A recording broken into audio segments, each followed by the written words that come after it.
have a mom around, I never had much of a chance to learn about too many girly things.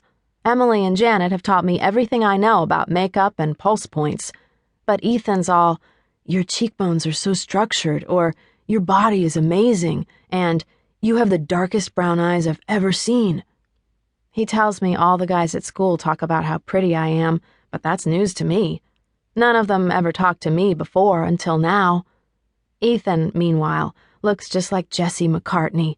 No, I'm not kidding. Exactly like him. So you see why I don't want to leave town. Just yesterday, on the phone, he's all, you should be a model, Paski. Yeah, right. Models are tall and they wear like a size 0. I wear a size 8, and I'm not very tall. Personally, I'd rather be a professional cyclist than a model anyway, someone like Dee Dee Barry. I'd rather spend my life training in the fresh air of the mountains than walking on a runway for a bunch of German men with cat's eye glasses. Ethan's kind of corny, now that I think about it. Anyway, I have never had so much in common with a guy before. We've been talking on the phone every night, and even though we haven't kissed or anything, it's pretty clear he likes me. We like all the same bands, same food, same everything. It's cruel to pull me out of my life here with this happening, right? I park in front of the bakery and go in. Ethan works here on the weekends for a little extra money, making cookies. I think it's cute. I mean, how many hot guys can bake when you think about it? Let me count. Let's see. None. I talked to him on the phone about a half hour ago, and he said he'd go on break when I got there. Ethan's at the counter, helping a fat lady with her order. She's getting boxes and boxes of pastries. Is that really a good idea when you weigh 4,000 pounds? I don't know. People do what they're going to do. You can't stop them. Ethan looks up and sees me. He smiles and looks shy. I love that about him. Ever since he asked me out, he looks bashful around me. I used to think he wasn't interested at all, but he told me it's just that he was intimidated by me. That's crazy, right? A guy intimidated by me? Ethan tells me I'm beautiful.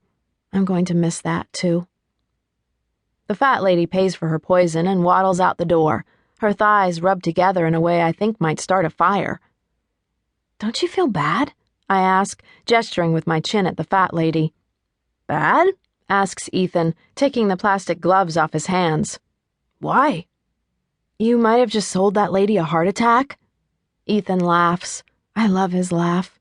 It's like his voice has just barely changed and it has a certain bellness to it. You have a point, he says. But if a lady wants to eat cake, I say let them eat cake. That's very feminist of you, I say.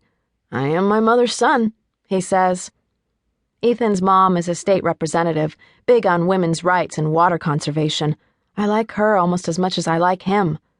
Before Dad decided we had to move, I wanted to get involved with water issues here in the state. We're running out of the stuff. Now I don't have an issue. Do they have issues in LA? Ethan starts to untie his apron. Let me just punch out for break. I'll be right back. I wait and look at all the yummy things in the pastry cases. None of them look as good as Ethan Schaefer. He comes out from behind the counter in jeans and a striped button-down shirt. I notice he's put gel in his hair and wonder if it was to impress me. He's about 6 feet tall, with broad shoulders and a narrow waist. He's on the basketball team at school, and the coach thinks he'll get an athletic scholarship somewhere. He pushes a chunk of long blonde bangs from his eyes. It's kind of bad weather, he says. Want to just sit in my car and talk? Sure, I say. We trot through the snow to Ethan's car. Yes, I said Ethan's car. He has his own. A 1994 Saturn bought with the money from his job. He rocks. We duck inside and close the doors. Ethan turns on the engine to get the heater going and pushes a CD into the new stereo. It's our favorite artist, Gorillaz. We have the same tastes, me and Ethan.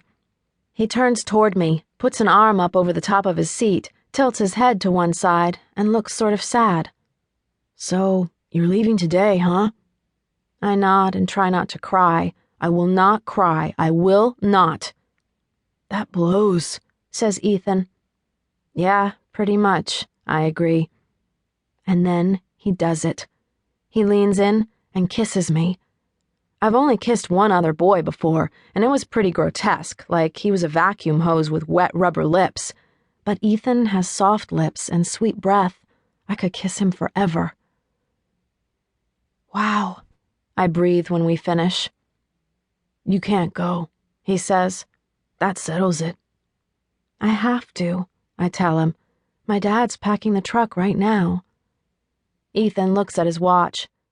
I've got 10 minutes before I have to go.